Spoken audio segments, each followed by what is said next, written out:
大家好，本期大问题节目要探讨的大问题是：幸福生活依赖于好运气吗？一个人的命运呢，当然要靠自我奋斗，但是也要考虑到历史的形成。我们想要过上一种幸福的生活，不得不考虑运气的因素。有的人天生长得好看，有的人天生长相丑陋，有的人出生在大富之家，有的人出生在贫民窟里，有的人一生勤勤恳恳却碰上了金融危机，有的人无所作为却赶上了风口像猪一样起飞，有的人在对的时间对的地点遇到了对的人，而有的人掏心掏肺倾其所有却舔到最后一无所有。命运啊，真的让人捉摸不透啊！面对我们不可控的运气，我们应当如何自处呢？所谓谋事在人，成事在天。如果一切都是运气的安排，这个所谓的谋事在人还有存在的必要吗？如果我们能否成功，能否过得幸福，都取决于不可控的运气的左右，那么我们是否只需要躺平就够了？对于这个大问题，本期节目邀请了3位哲学家来进行讨论。他们分别是主张一种理想主义的德国哲学家康德，主张一种现实主义的英国哲学家威廉斯，以及主张一种均衡主义的古希腊哲学家亚里士多德。好，废话不多说，下面进入会议正片，有请康德出场。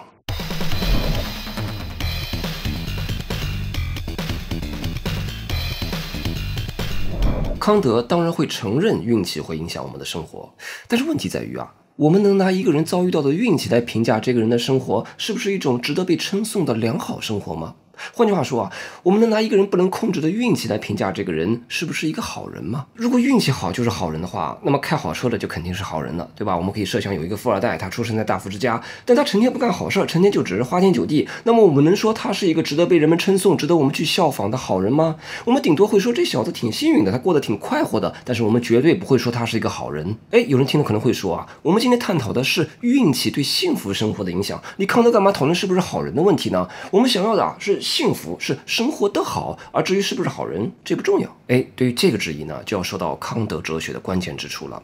我们要评价一个人是不是生活的好，我们就需要看到人之为人的本质特征。首先我们来看如何评价一个动物它生活的好不好主要就是从感官上的趋利避害的角度来评判的比如说有个动物，如果它运气好的话，它会生长在一个水草丰富并且捕食者较少的环境中，那么这样的动物我们就可以说它是一个幸福的动物它在大草原上幸福的觅食和交配。但是我们能拿评价动物生活的标准来评价人类生活吗？当然不能因为我们人类和动物是不一样的而我们人类和动物最不一样的地方就在于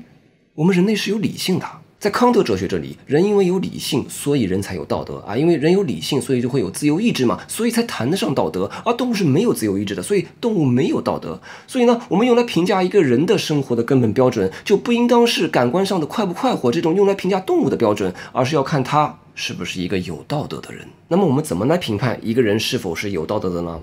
康德说我们不能看这个人行动的后果，而是要看他的动机，看他是否是出于善良的意志去做事儿。为什么只看动机不看结果呢？因为一个人的行为的结果往往会受到莫名其妙的运气的干扰，所以呢，我们就不能拿成败来论英雄，否则呢，又会陷入开好车就是好人的困境之中。所以呢，我们在哲学课上把康德的道德哲学叫做动机论的，而不是后果论的。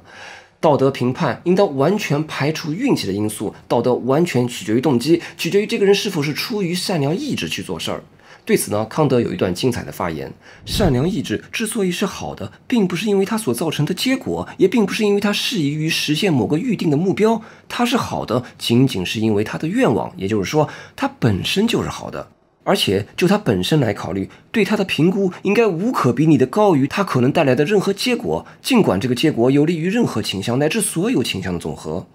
即使因为一个特别不幸的命运，或者大自然母亲所提供的条件的严重不足，这种意志竟然完全没有力量去实现它的目标，即使尽最大努力，它也无法达到自己的目的。因此就只是剩下那个善良的意志，它仍然会像一颗闪闪发光的宝石那样具有自己完整的价值。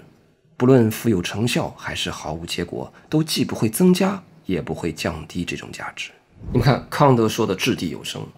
但是可能有人听了康德的发言以后还是会觉得，就是你康德这么强调内在的善良意志，但是常识告诉我们，我们的生活毕竟会受到外在的运气对我们的影响这怎么能排除得掉呢？对不对？一个出生在大富之家的富二代，他就是比一个出身贫寒并且天生残疾的人要更幸福呀，这怎么解释呢？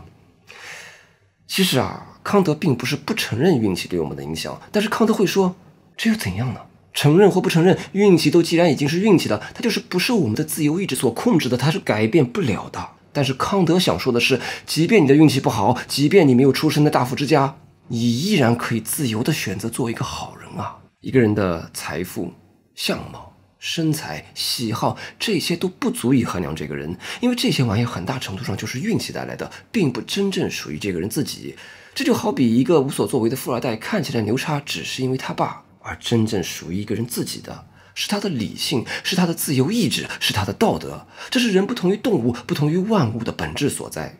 运气总是无常的，但是在道德领域，这是每一个人都可以自己做主人的领域。你可能出身贫寒，你可能相貌丑陋，你甚至可能天生残疾，但是你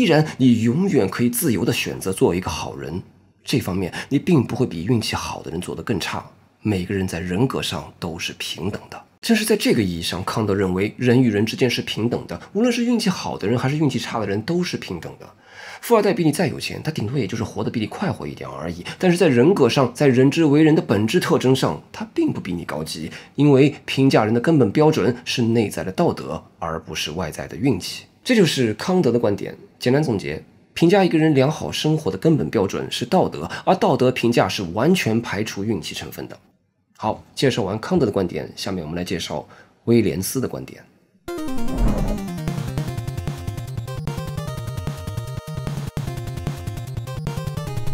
英国哲学家伯纳德·威廉斯专门论述过道德运气的问题。他讨论这个问题呢，主要是冲着康德来的啊，是为了杠康德而展开的论述。康德认为，我们对一个人的道德评价应当完全排除运气的成分，而仅仅看这个人是否具有善良的意志。那么问题就来了，我们设想有两个司机啊，他们都喝了酒，并且酒后驾车了。按照康德的动机论，这两个司机都是违反道德的，因为他们明知自己喝了酒还酒后驾车。但是问题在于，我们对于他们的道德评价只需要看动机就够了吗？好，我们来设想其中有一个司机 A， 他酒后驾车了，并且在路上呢一晃神出了交通事故，撞到了路边的一棵树上啊，这是司机 A。我们再来设想另外一个司机 B， 他也是酒后驾车了，也是出了交通事故，但是这一次他没撞到树上，而是把路边的一个小孩给撞死了。司机 A 和司机 B 的动机是一样的，那么请问他们应当受到同样的道德评价吗？显然不能啊！司机 B 应当受到更为严厉的道德谴责。为什么呢？因为同样的动机却造成了不同的后果，而这不同的后果是由于司机 A 与司机 B 的运气不同所造成的。简单说，就是司机 B 比司机 A 更倒霉一些。那么我们能因为司机 B 的运气更差，就容许他承担和司机 A 一样的道德责任吗？当然不能。说到底，这是因为运气并不像康德所言的那样是可以被排除在道德领域之外的。我们再来设想另外一个司机 C 啊，他没有酒后驾车，他开车完全符合交规，但是却阴差阳错地撞死了一个横穿马路的小孩。那么按照康德的理论，这司机他没有任何恶意，他完完全全就只是运气不好而已，就是倒了大霉而已。那么请问，这司机 C 就可以像没事人一样拍拍屁股就走人了吗？当然不可以。威廉斯会问，从这个司机 C 的第一人称视角来看，他自己会怎么看待这件事情？我们想，一个正常人啊，即便他不是特别慈悲或者特别博爱，面对此情此景，他都会感到有一种深深的自责感。威廉斯在这里提出一个概念，叫做行动者憾恨 （agent regret）。就说啊，即便司机 C 明知自己没有犯任何过错，他还是会有一种深深的负疚感，而且这种负疚感呢，是作为当事人才会有的，因为这孩子是死在自己开的车底下的，他忍不住想要做出一些弥补。一旁的路人看到此情此景，也会发发善心来救助这孩子，但是路人一定不能体会到司机 C 作为当事人才能体会到的这种负疚感。为什么会有这种行动者憾恨呢？威廉斯说，这是因为道德评判跟运气是紧密相关的。司机 C 哪怕只是因为运气的因素而撞死了孩子，他依然会深感这份悲剧是跟自己相关的，因为运气本来就是人类生活中不可分割的一部分。在威廉斯看来，康德的问题在于他把这个道德啊摘得太干净了啊，道德的归道德啊，运气的归运气，好像有个纯粹的道德领域啊，在这个领域里面没有任何的运气成分哦，在这个领域里面我们只需要动动善念就行了。但是在威廉斯看来，哪有什么纯粹的道德领域？所谓的道德是和运气以及生活的方方面面错综复杂的交织在一起的。为了说明这一点呢，威廉斯还举了画家高更的例子。画家高更有老婆有孩子，但是他发现啊，家庭生活妨碍了他成为一名伟大艺术家的理想抱负。那么为了获得灵感而画出伟大的画作，他决定独自一人前往太平洋的小岛塔希提进行创作。那么像康德这样的道德哲学家就会问，高更这种抛妻弃子的行为在道德上是可以被辩护的吗？但是威廉斯会说，这取决于高更去了塔希提以后有没有实现他的人生理想啊。如果高更去了塔希提以后呢，荒岛给了他灵感，他的天赋得以展现，他为人类的艺术宝库留下了一笔丰硕的遗产，那么他自己事后回顾起来，他就会觉得当初的选择是值的啊。虽然付出了一定的牺牲，付出了一定的代价，但是这些代价没有白白付出，因为毕竟他实现了他自己的人生理想。但是如果他去了塔希提以后没能获得成功，那么他就彻底无言以对了。威廉斯举这个例子呢，倒不是要主张以结果来论英雄啊，而是要说高更这个决定合不合理啊？它不单单是个道德问题，它也是人生理想的问题，它也是艺术的问题。而高更能不能实现他的人生理想，能不能为人类艺术做出贡献，这在高更做决定的当时当地是无法预料的，因而当然也是取决于运气因素的。而康德单单摘出道德领域仅仅从高更是不是渣男这个角度，并不能充分评价这件事情。总之，在威廉斯看来，生活是复杂的，一个人的良好生活，一个人过得幸不幸福，是需要考虑到生活的方方面面的各种各样的因素的。而在这其中，运气当然起到很大的作用，我们的幸福生活当然会受到运气的影响。这就是威廉斯的观点。好，介绍完威廉斯的观点，下面我们来介绍亚里士多德的观点。在这里插播一段节目说明大问题系列节目并不仅仅是科普或者哲普一些哲学家的观点，我们更多想听听你对于这个大问题的看法。你是否认为节目中介绍的观点成功的回应了本期大问题？或者你可以发表你认为更好的回应方案。请关注微信公众号大问题 Dialectic， 发送运气这2个字即可收到本期大问题的推送。我们用哲学家第一人称的方式复原了对这个大问题的研讨会，我们邀请你同哲学家们一起参与到这个大问题的研讨会之中，请投出你的一票，并在研讨会中发表你对于这个大问题的看法。好，参会说明就介绍到这儿，我们继续下半场的会议。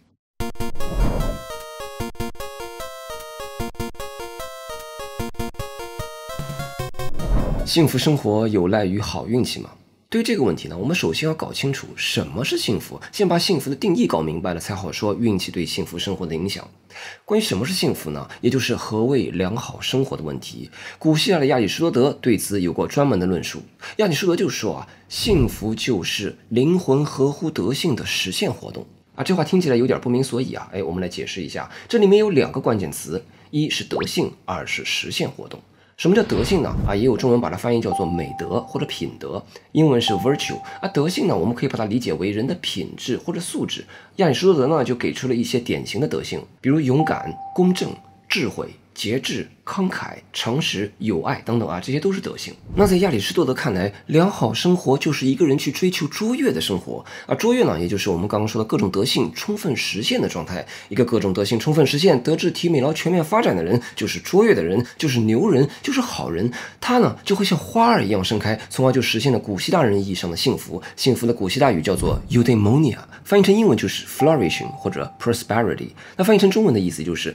像花儿一样盛开的意思，或者译作蓬勃生长。所以在亚里士多德看来，幸福就是一个人像花儿一样盛开，就是怒放的生命。但是这种幸福可不是你关在自家小黑屋里面想想就能实现的，而是要在外在世界里面把它实现出来。这就要说到亚里士多德幸福定义的第2个关键词，实现活动。这种实现活动呢，体现在你日常不断的做事儿，做自己擅长的事情，不断的刻意练习，从而你这个人才能日臻完善，才能追求卓越。卓越不是空想出来的，卓越是实践出来的。亚里士多德就设想了这么一种情况，假设有一个人他拥有一身美德，但是呢他从小处在昏迷状态中也就是植物人，那么他一身美德就完全没有用武之地。那么亚里士多德就会问，这么一些一直没有实现活动的美德，他们还能算是美德吗？这么一个一直处在昏迷状态中的人，他的生活能算是幸福的吗？所以一个人想要实现幸福，实现良好生活，就不仅仅需要在内在具有这些稳定的品质和美德，也需要在外在通过活动来练习和践行这些美德。好，既然人的幸福需要建立在外在事件的实现活动之上，那么这些外在的实现活动就必然会受到运气的影响，因为这些实现活动必然需要一些外在的资源和配置来做支持。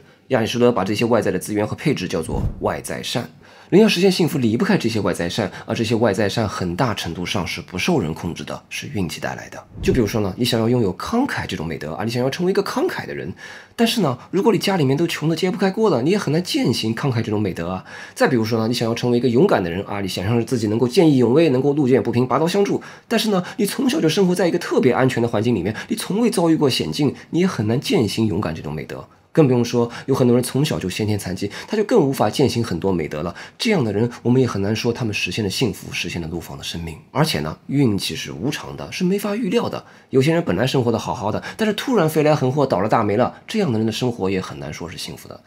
亚里士多德就举了荷马史诗里面特洛伊国王普利阿摩斯的故事。他这一辈子不仅在美德上非常卓越，而且大半辈子呢也享尽了荣华富贵，但是呢到年老却突然遭遇到希腊联军的入侵，他的儿子被杀，妻妾被掳去做奴隶，最后连他自己也被杀掉。如果一个人遭受到这样的不幸，落得这样悲惨的结局，也没有人会认为他是幸福的。所以在亚里士多德看来，幸福是需要依赖于外在善，是需要依赖于运气的。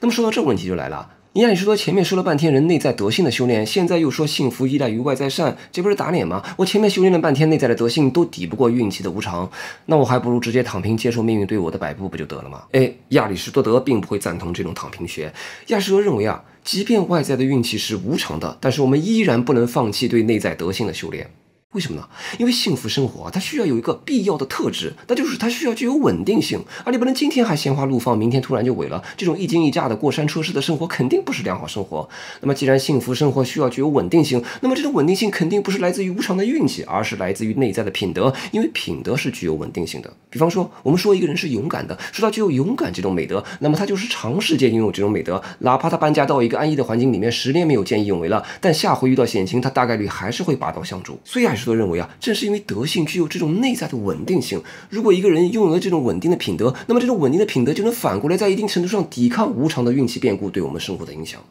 这里亚里士多德自己说的就挺好的，我来念一段原文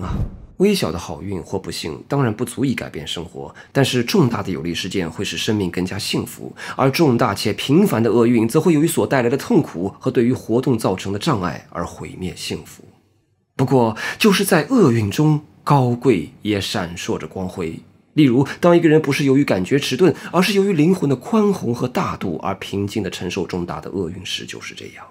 如果一个人的生命如所说过的取决于他的活动，一个想得福祉的人就永远不会痛苦，因为他永远不会去做他憎恨的卑贱的事。我们说，一个真正的好人和有智慧的人将以恰当的方式，以在他的境遇中最高贵的方式对待运气上的各种变故，就像一个将军以最好的方式调动他手中的军队，一个鞋匠以最好的方式运用他手中的皮革，以及其他将士那样。如若这样，幸福的人就永远不会痛苦，尽管假如他遭遇了普利阿摩斯那样的不幸，他就不能说享得了福祉。幸福的人不会因为运气的变故而改变自己。这就是说了，如果你是个有德性的人当你在遭遇好运的时候，你就能接得住，对吧？机会总是留给有准备的人嘛。那么即便你在遭遇厄运的时候，你也不至于吃相太难看，你还是会以高贵的姿势来承担这份厄运的。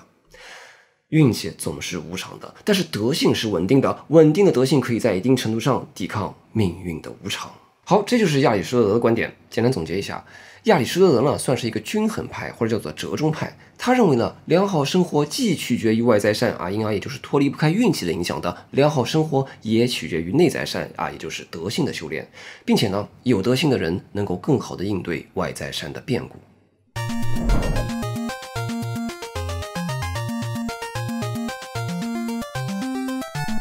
本期关于道德运气的大问题，我们介绍了3位哲学家的看法。简单总结一下，主张一种理想主义的康德认为，评价人的良好生活的根本标准是道德，而道德评价是完全排除运气成分的。主张一种现实主义的威廉斯认为，人的生活并不像康德认为的那么单纯，而是错综复杂的，因此必须重视运气因素。主张一种均衡主义的亚里士多德认为，良好生活是内在善和外在善共同起作用的结果。听了今天3位哲学家的发言，你更认同其中哪一个呢？其实我们今天讨论的大问题之所以是一个哲学大问题呢，是因为我们人类的生存处境中存在着这么一种根本的张力。这种根本的张力就是自然与自由之间的张力。一方面呢，我们是整个大自然中的一部分，我们和其他动物一样，都是整个嵌入在这个大自然之中的。作为大自然中的一员呢，我们也像其他动物一样是活在自己的躯体中的，而我们的躯体又是活在自然环境中的。我们深受身体欲望的左右，我们的身体又深受周遭环境的左右，因此呢，我们就会深受那些不由我们控制的大自然的因果链条的宰制。但是另一方面呢，